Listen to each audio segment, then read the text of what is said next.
მოგესალმებით, მეგობრებო. აქ ჩვენ განვიხილავთ ჩემს მიერ შესრულებული 10-იანის ფრეიმის დაშლა დამთავრებას და ვეცდები აგიხსნათ თუ რა ფიქრები ტრიალებს ბილიარდის მოთამაშის თავში თამაშის დროს. პირველ რიგში უნდა გადავხედოთ მაგიდას და შევიმუშაოთ თუ რა სქემით ვაპირებთ პარტიის დამთავრებას.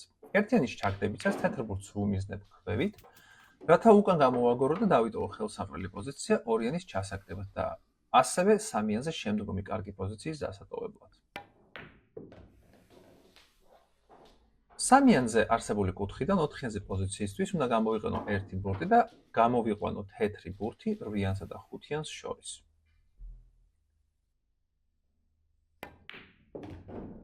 აქ მე მქონდა ორი ვარიანტი, გამეჩერებინა თეთრი და მეთამაშა 5-იანი იქიდან, ან ორი ბურთით გადმომიყვანა თეთრი მაგიდის აქეთა მხარეზე.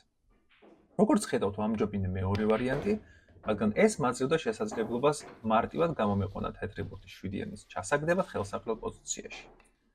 ამისთვის მე დავუმიზნე თეთრ ბურთს მარჯვნივ ქვევით, რათა ერთი ბურთით ბრუნის ხარჯზე გადმომეყვანა თეთრი 7-იანისკენ.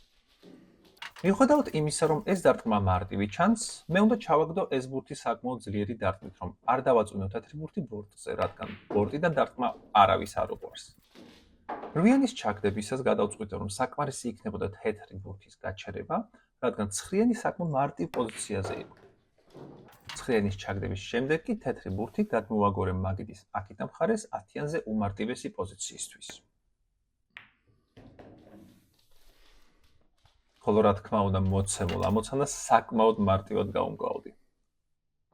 სულ ეს იყო მეგობრებო და თუ მოგეწონათ ეს ვიდეო და გსურთ უფრო მეტი მსგავსი კონტენტი დავდო, შემატყობინეთ ამის შესახებ კომენტარებში და რა თქმა უნდა like and subscribe.